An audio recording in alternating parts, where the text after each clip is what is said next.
어느 정도 받아들일 만은 합니다. 예수님은 많은 병자를 고쳤습니다. 많은 병자를 고쳤습니다. 그래서 예수 주변에 환자들이 많이 왔고요. 들어와서 예수님의 말씀을 들으면서 그들의 눈이 열렸고 소문이 나면서 예수님이 어디 나타났다 그러면 많은 사람들이 그 이야기를 듣고 몰려왔습니다. 여러분, 예수님은 12명의 제자를 키웠는데 이 12명의 제자가 예수님의 교훈을 잘 받아서 복음을 증거하고 교회를 세운다, 이런 생각 별로 못했습니다. 예수님의 인기를 보니까, 군중들을 몰고 다니는 예수님의 여론 지지율을 보니까 뭔가 세상을 뒤집을 만한 그런 능력이 있는 사람이에요.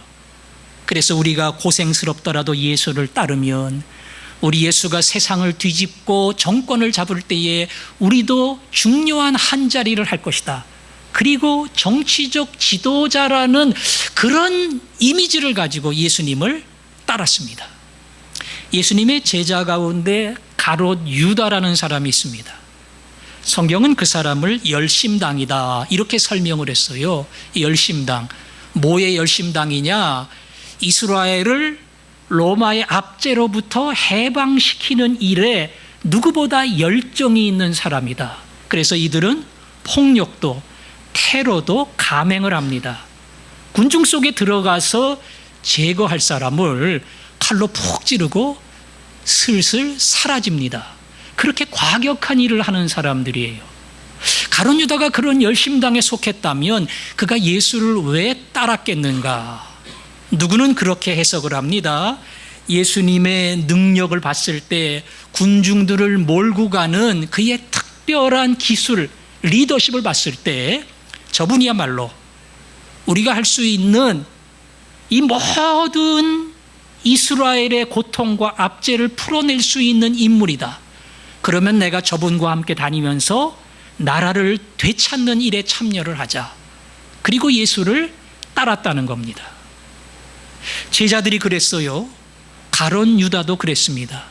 일반 백성 중에도 많은 사람이 예수를 따르면서 그런 기대를 하고 그렇게 뒤집어질 나라를 바라보고 있었습니다.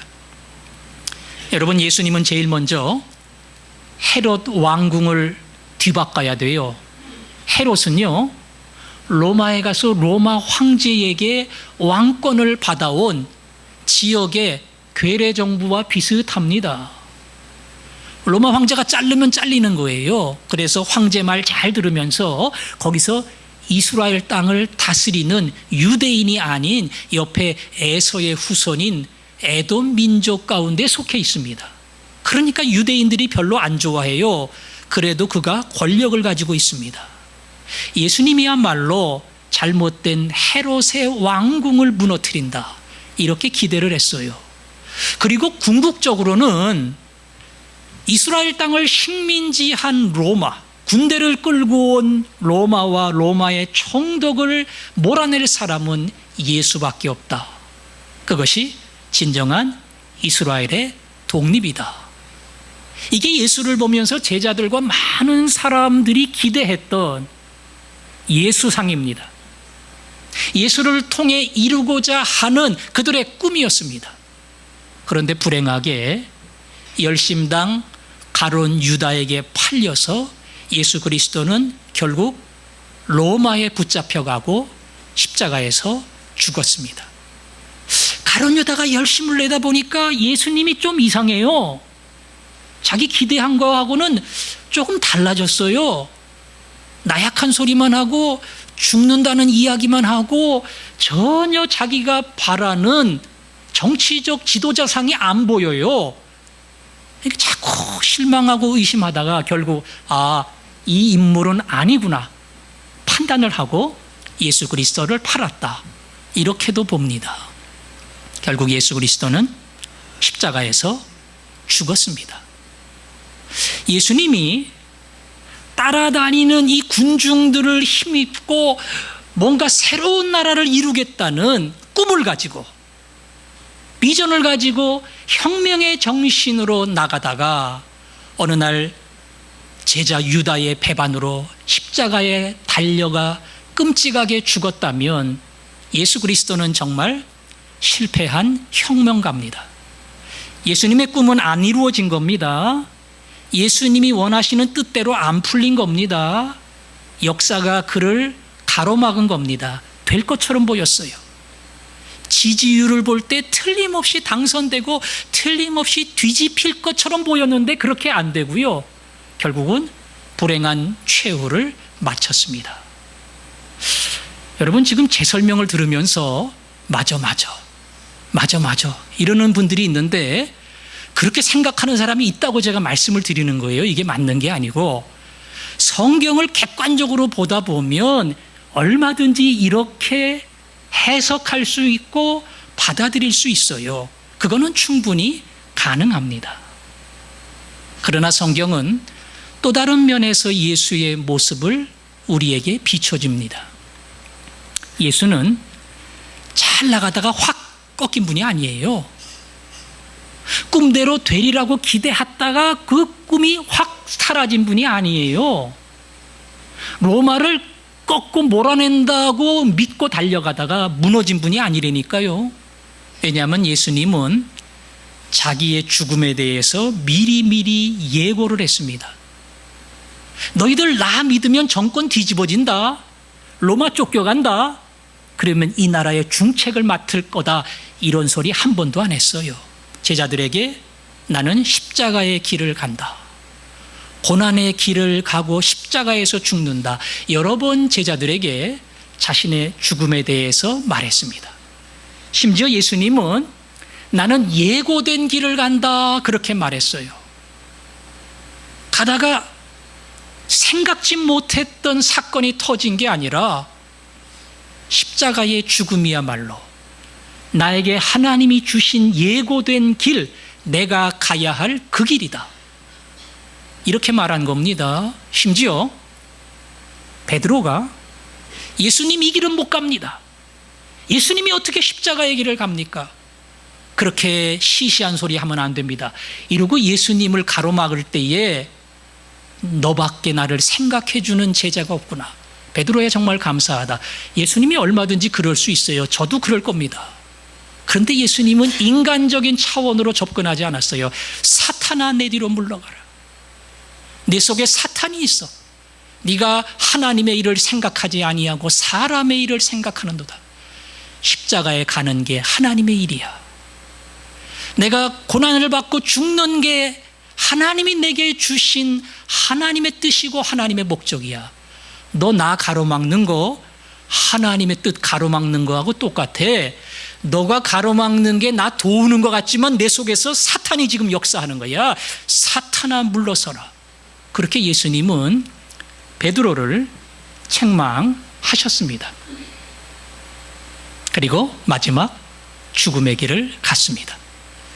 여러분, 죽음에는 아무 의미도 없이 억울하게 살다가 말 그대로 개죽음 당하는 사람이 있어요.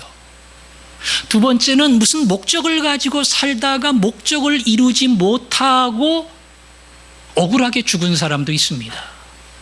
20년 전에 상영이 된 멜 깁슨이 주연한 브레이브 하트라는 영화가 있어요. 영국의 스코틀랜드의 독립 역사를 다룬 건데, 밑에 잉글랜드로부터 해방하기 위해서 윌리엄 웰리스라고 하는 지도자가 독립투쟁을 벌였던 얘기입니다. 마지막 거기도 친구의 배신으로 전투에서 패배하고 사형장에서 목이 잘리게 됩니다. 그때에 마지막으로 내가 자비를 구한다면 목숨은 살려주겠다. 그럴 때 그 웰리스라는 사람이 큰 소리로 우리는 자유를 찾을 것이다. 이렇게 소리를 지르면서 결국 목이 잘려나갑니다. 여러분, 그 사람은 나름대로의 자기의 뜻을 이루기 위해 애를 썼어요.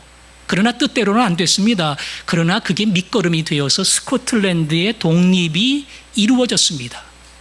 그는 죽을 때 어찌 보면 잉글랜드를 원망할 수도 있어요.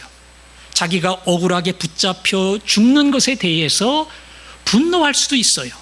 그러나 마지막 자유를 소리치며 죽었습니다.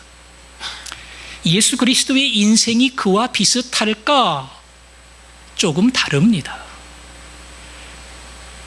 윌리스라는 사람은 죽으려고 싸운 거 아니에요. 스코틀랜드 독립을 이루려고 싸웠고 된다고 믿었어요.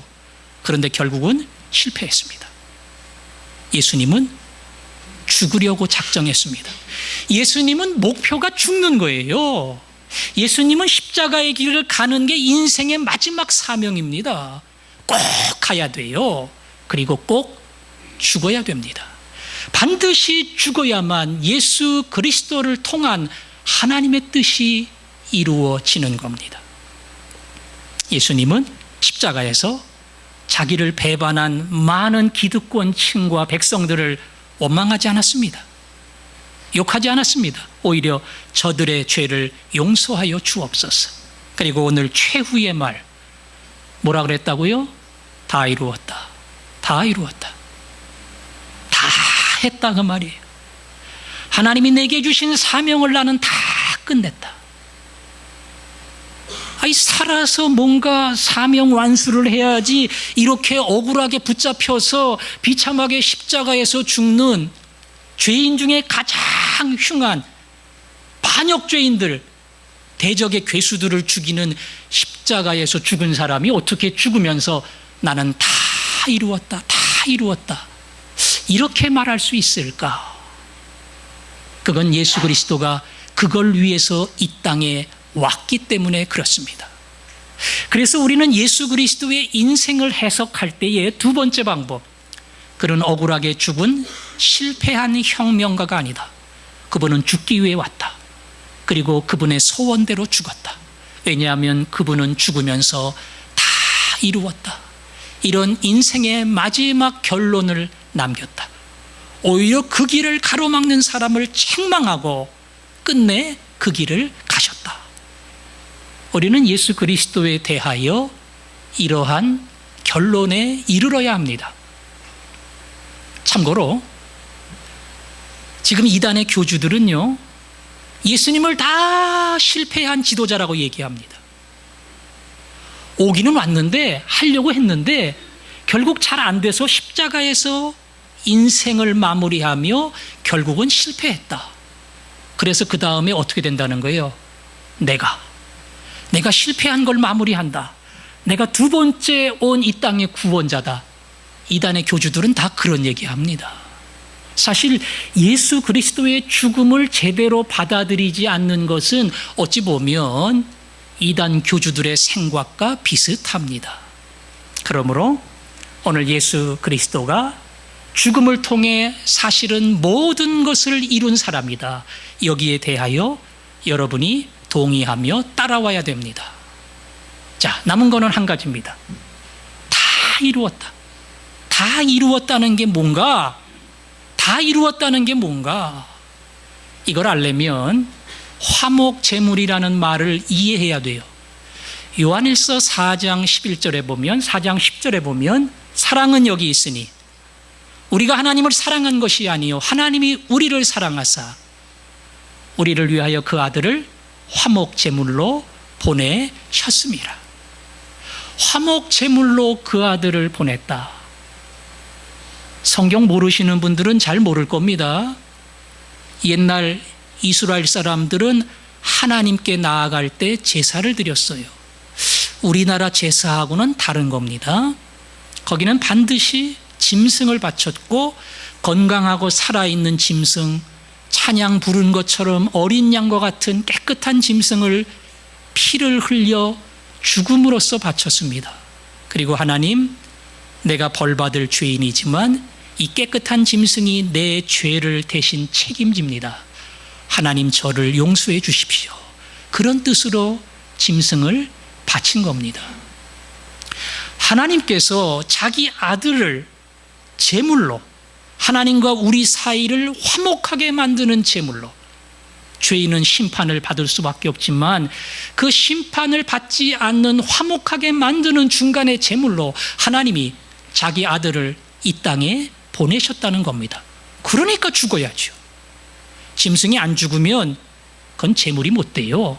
짐승이 살아서 도망갔다, 그건 제사가 아니에요. 내가 벌받아야 돼요. 반드시 죽여야 됩니다. 그럴 때 그 죽은 제물이야말로 하나님과 나의 관계를 연결시켜주는 심판의 대상이 되는 겁니다. 다 이루었다. 그 말은 하나님, 제가 화목의 제물로 내 사명을 끝냈습니다. 그 뜻입니다. 다 이루었다. 그래서 다 이루었다가 말 뜻대로 하면 다 계산했다. 다 계산했다. 계산 내가 다 했다. 그런 말이에요. 직장 동료들하고 밥 먹으러 갔는데 눈치 보니까 내가 계산해야 되거든요. 카드에 지금 돈 쓴 게 너무 많아가지고 굉장히 부담스러운데 할 수 없이 갔어요. 그랬더니 주인이 다 물었대요. 누가? 저 친구가 다 물었대요. 그건 내가 낼 건데 왜 당신이 내고. 속으로는 얼마나 감사한지 저 친구가 나 대신 다 물어줘서 다 계산했어요. 다 끝냈어요. 빈손으로 가면 돼요. 그게 다 이루었다 해요. 더 이상 짐질 거 없다. 하나님 앞에 부담 가질 거 없다. 내가 다 끝냈다. 그 말입니다. 아니 내가 뭘 끝낼 게 있나? 무슨 죄가 있나? 나는 십계명이 말하는 도둑질도 간통도 살인도 한 적이 없다. 그러나 예수님은 형제를 미워하면 그게 살인이다. 음란한 마음을 품으면 그게 간통이다. 미워하고 미워하다 보면은요 너무 미워지고요. 그 사람 직장도 떨어져 나갔으면 좋겠고 병났으면 좋겠고 죽으면 더 좋아요. 그런 마음이 이 속에 있다가 어느 날 살인도 하는 거거든요. 예수님은 마음의 씨앗부터 죄로 보고 심판을 합니다. 우리 중에 누가 자유로운 자가 있습니까? 하나님 앞에 서면서 나는 죄가 없고 나는 자유롭고 당당하다. 이럴 사람은 아무도 없어요. 중간에 죽어야 할 화목제물 예수 그리스도가 필요한 이유입니다. 어떤 사람은 예수님이 만일 하나님이 보내신 하나님의 아들이라면 그에게 십자가의 죽음이 무슨 의미가 있을까? 못질 당해도 안 아플 거야. 하나님인데. 죽는 게 무슨 죽는 거야. 눈 깜빡하면 다시 일어날 건데. 하나님께 그게 무슨 대신 받는 고통이야? 그렇지요. 하나님이 그게 무슨 고통이겠어요. 그러나 예수님은 이 땅에 올 때 인간이 되셨습니다. 여러분이 아픈 것처럼 예수님도 똑같이 아파요. 여러분이 죄의 부담을 느끼는 것처럼 예수님도 우리의 모든 죄책의 부담을 가지고 하나님 앞에 섰습니다. 그래서 너희의 고민을 내가 짊어지고 너희의 아픔을 내가 짊어지고 너희의 죄의 심판도 내가 짊어지고 똑같은 사람으로 내 앞에 섰다. 이게 인간이 되신 예수님입니다. 그래서 그 화목제물이 나에게 필요합니다. 남은 것은 내가 그걸 받아들이냐 마느냐 하는 겁니다. 제가 설명 다 했죠? 잘 들은 사람은 기억이 날 거예요. 예수님은 역사적 인물이다. 이건 부인 못하겠구나. 예수 그리스도의 죽음은 실패자의 모습이 아니라 그가 꼭 가야 될 길이었다. 이것도 인정할 수 있다. 그 예수 그리스도가 나를 위해 죽었다. 그 예수 그리스도가 나를 위한 화목의 제물로 중간에 쓰셨다. 죄인은 심판받을 수밖에 없지만 결국 예수 그리스도가 하나님 앞에 설 수 있도록 중간에 모든 길을 가로막으셨다. 이 사람은 안 됩니다. 이 사람은 심판받을 수 없습니다. 하나님, 제가 이 사람의 모든 죄의 심판을 책임집니다. 하나님, 저에게 무거운 심판을 내리시고 내 뒤에 이 사람을 용서하여 주옵소서.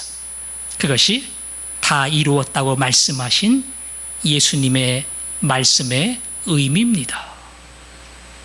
예수를 믿는 것은 이겁니다. 오늘 설명한 이걸 제가 다 인정하고 받아들입니다. 영접합니다. 예수 그리스도를 믿는 것은 영접하는 것이고 영접하는 자는 하나님의 자녀가 되는 권세를 주신다. 오늘 제가 조금 역사적으로 객관적으로 예수 그리스도가 누구며 무엇을 하셨는가 그걸 설명을 했습니다. 여러분이 이미 알고 있는 예수가 있을 겁니다. 그러나 오늘 제가 설명한 것처럼 그 예수가 정말로 분명하게 나에게 다가오는 참 예수인가 하는 것을 오늘 이 말씀을 통해서 적용해 보십시오. 그리고 예수의 죽음을 노래할 때마다 예수 죽음 내 죽음, 예수님의 십자가 날 위한 십자가, 예수님의 그 피는 나 대신에 받으신 심판의 피, 여러분이 이거를 고백하며 노래할 수 있어야 합니다. 예배를 드리면서 목사님 아직도 나는 잘 몰라요, 예수를 믿는지 안 믿는지 잘 모르겠어요, 그분들은 오늘 꼭 이 얘기를 기억하십시오.